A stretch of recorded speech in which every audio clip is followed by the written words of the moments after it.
Bismillahirrahmanirrahim. Assalamualaikum warahmatullahi wabarakatuh. Alhamdulillahirabbil alamin wassalatu wassalamu ala sayyidina Muhammadin wa ala alihi wa ashabihi ajma'in, amma ba'du.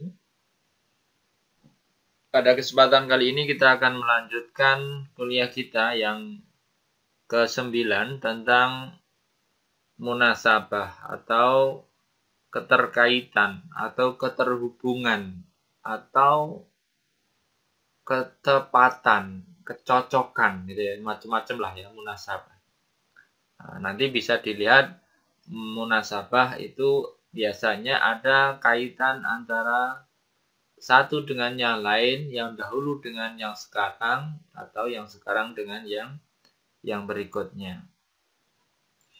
Dalam Al-Itqan misalnya dikatakan bahwa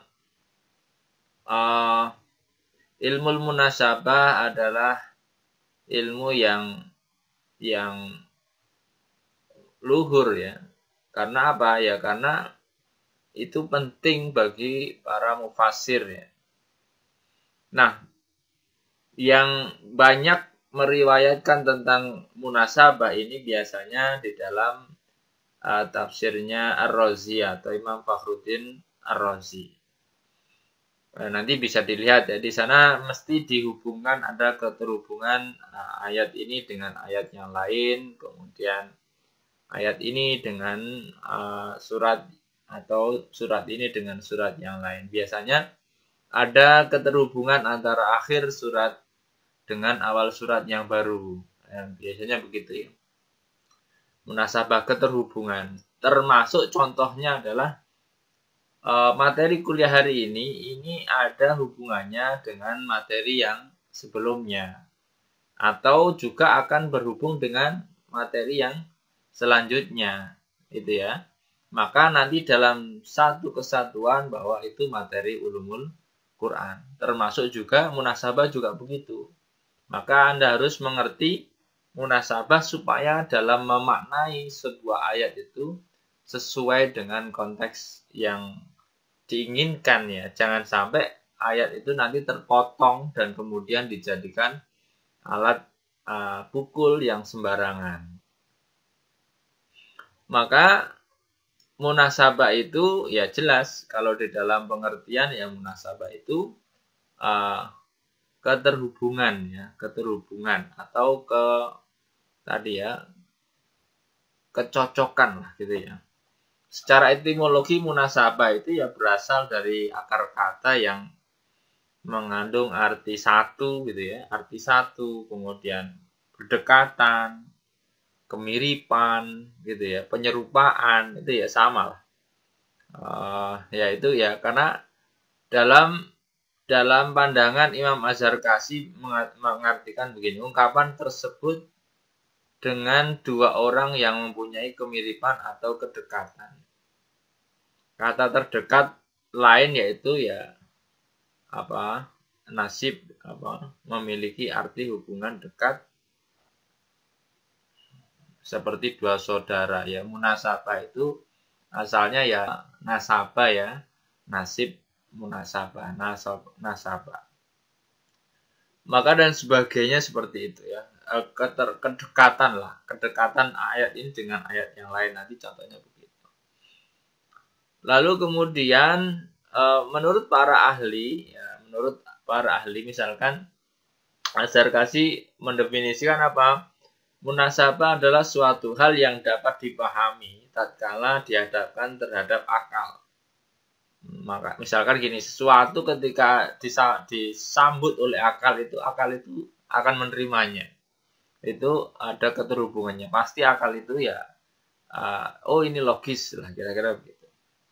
Sementara Mana Al-Qattan menyatakan munasabah adalah sisi keterikatan antara beberapa ungkapan dalam suatu ayat, atau antara ayat pada beberapa ayat, atau antara surat di dalam Al-Quran.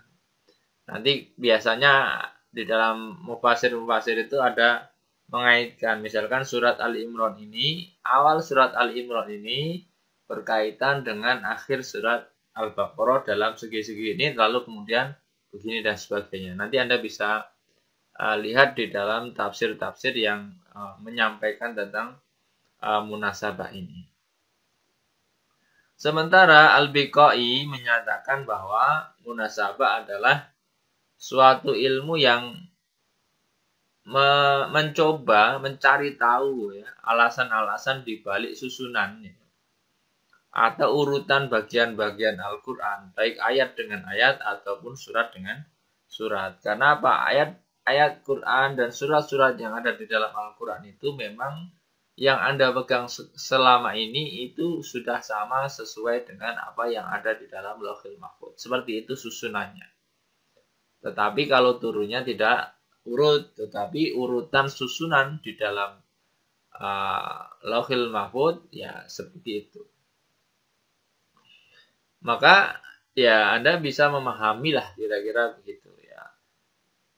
Dalam pandangan lain juga dikatakan munasabah itu ya konsep dalam ulumul Quran yang membahas tentang pemahaman makna ayat secara komprehensif ya, dengan menghubungkan antara ayat-ayat sebelum dan sesudahnya. Jadi hari ini itu akan berkaitan dengan hari yang kemarin sama hari esok gitu ya. Yang sekarang itu ada kaitannya dengan yang lalu dan yang akan datang itu akan keterkaitan. Ya, itulah kehidupan. Hidup itu ya hari ini akan terkait dengan hari yang lalu dan akan terkait dengan hari yang akan datang. Nah, munasabah di dalam ayat itu ya apa? Keterkaitan satu ayat ini dengan ayat sebelumnya maupun dengan ayat yang sesudahnya. Antara pembuka dan penutup biasanya ya. Misalnya dalam satu surat, oh kok ayat surat ini diawali dibuka dengan ini, ditutup dengan ini. Ada apa? Itu kira-kira modelnya nanti mencari mengungkap suatu alasan kenapa ayat ini diawali dengan seperti ini dan ditutup dengan ini. Maka nanti mendapatkan kesimpulan yang mungkin ada sesuatu pengetahuan yang baru. Kemudian juga ada antara ayat dengan nama surat yang menjadi tema sentral. Misalkan ayat di dalam surat Al-Baqarah misalkan. Kenapa namanya suratnya Al-Baqarah? Karena ada munasabahnya. Kenapa disebut suratnya Al-Baqarah? Nah, padahal ya tidak semua surat isinya cerita tentang Al-Baqarah. Nah, nanti ada munasabah, ada sesuatu yang mungkin perlu dijelajahi lebih dalam. Nah, konsep munasabah ini penting bagi para mufasir ya, karena orang yang tidak memahami munasabah ini akan salah fokus ya, atau fokusnya menjadi terlalu sempit gitu ya. Misalnya ada orang mengutip lah sebagian ayat dalam surat At-Taubah misalnya, yang terjemahnya mungkin Anda bisa baca ya.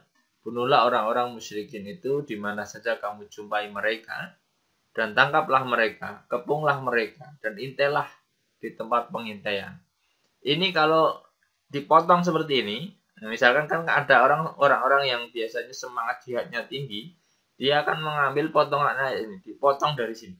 Misalnya di dalam surat At-Taubah ayat yang kelima ya, misalkan ada orang misalnya memotong ayat faqtulul musyrikina haitsu wajadtumuhum wa khuduhum wahsuruhum wa'udu lahum kulla marsad. Maka tatkala ada orang memotong ayat ini dengan seenaknya dalam rangka mungkin tujuan tertentu, dalam rangka menggiring massa atau membuat alat pancing massa untuk ikut satu frekuensi. Akhirnya ya orang kalau yang nggak belajar tiba-tiba langsung baca itu ya seolah-olah ini ayat Al-Quran pasti benar. Ya pasti benar, cuman masalahnya ada yang di hidden dari itu atau ada yang disembunyikan dari itu. Nah, padahal ayat itu tersebut hanyalah potongan tengah ya. Nah, ini ayat itu kan sebenarnya panjang. Tadi saya baca panjang. Tetapi kalau dalam sesuatu orang yang membutuhkan dukungan untuk melancarkan aksinya, kadang-kadang itu dipotong seenaknya. Apalagi kalau Anda lihat orang-orang yang basicnya berpacu pada terjemah Al-Quran saja. Lalu kemudian ya diambil sesuka hatinya sesuai dengan kepentingan. Padahal kalau dibaca seutuhnya itu artinya apa? Apabila sudah habis bulan-bulan haram itu, maka bunuhlah orang-orang musyrikin di mana saja kamu jumpai mereka dan tangkaplah mereka, kepunglah mereka, dan intailah di tempat pengintaian. Namun jika mereka bertobat dan mendirikan sholat dan menunaikan zakat, maka berilah kebebasan kepada mereka untuk berjalan. Sesungguhnya Allah Maha Pengampun, lagi Maha Penyayang. Nah, pemahaman yang bisa diperoleh melalui potongan ayat dipisahkan dengan kata yang mengawali dan kata yang mengakhiri ayat itu. Ditambah lagi dengan dihubungkan dengan ayat-ayat sebelum dan sesudah ayat tersebut. Maka ya jelaslah gitu ya. Dan sebagainya. Belum lagi nanti dihubungkan dengan asbabun nuzulnya gitu ya. Nggak mungkin kita memahami ayat sepotong saja. Dan sebagainya. Maka apa? Pemahaman sepotong tentang ayat ini sangat berbahaya sekali. Maka terjadilah nanti semangatnya jadi keliru gitu ya. Semangatnya seolah-olah itu perintah utama dalam Al-Quran. Padahal ya bukan itu. Itu kan mungkin perlu dikaji juga asbabun nuzulnya bagaimana dan sebagainya. Lalu apa saja macam-macam munasabah ya?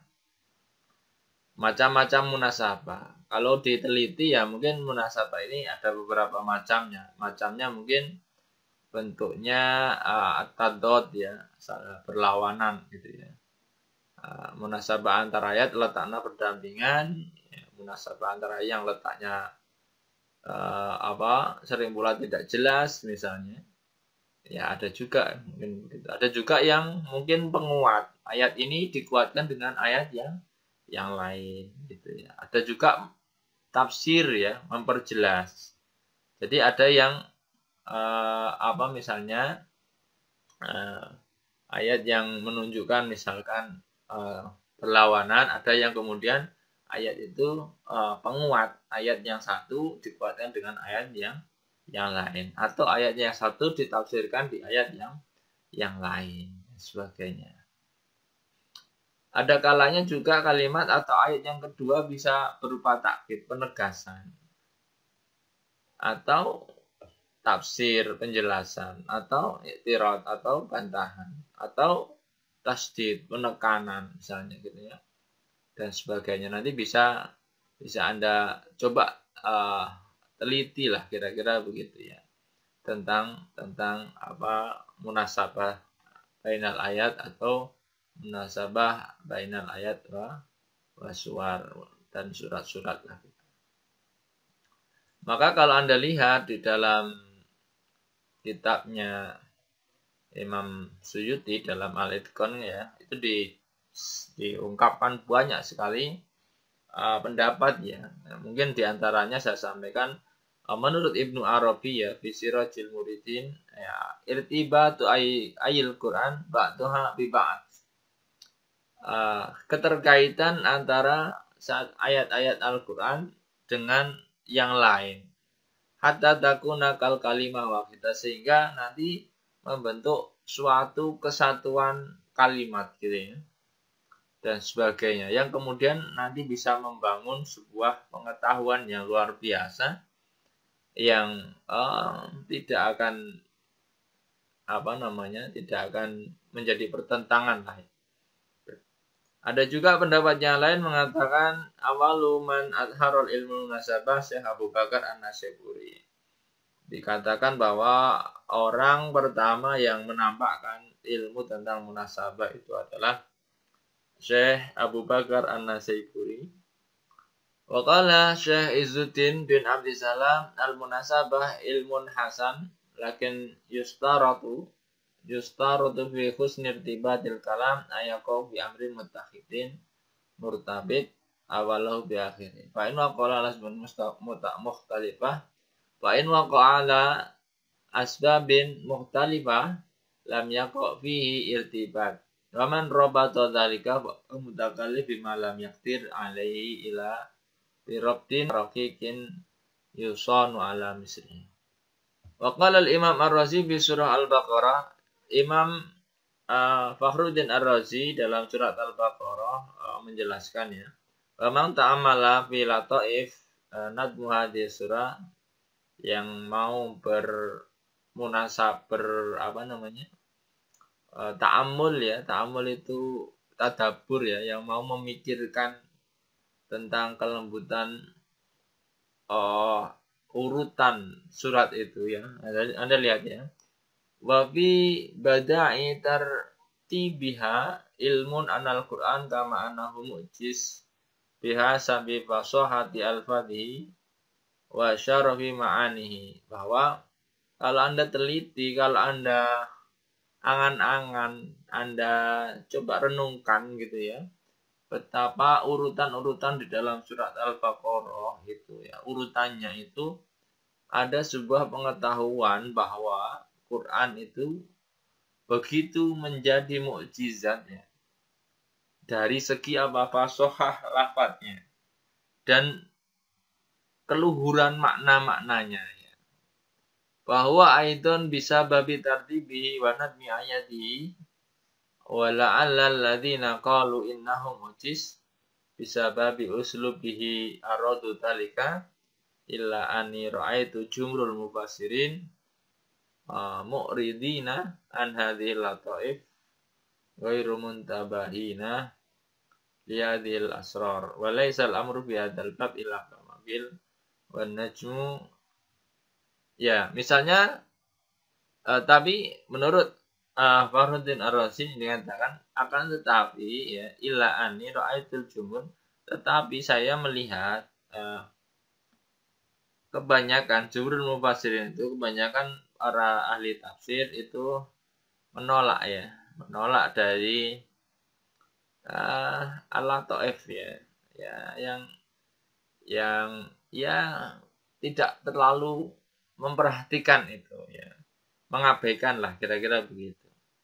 Ya mungkin dianggapnya hal itu sepele ya, tetapi sebenarnya itu adalah sesuatu yang luar biasa, sesuatu yang besar tetapi dianggap kecil karena apa ya? Karena kejauhan ya bagi dia dalam memandang. Istilahnya gini, Anda melihat bintang itu kecil atau besar. Nah, kita tentu mengatakan bintang itu kecil dalam pandangan kita ya, pandangan mata. Tetapi dalam logika akal, bintang itu mungkin lebih besar daripada bumi atau daripada kita. Kalau di sini kan bintang itu kecil karena jauh. Ya kira-kira begitu.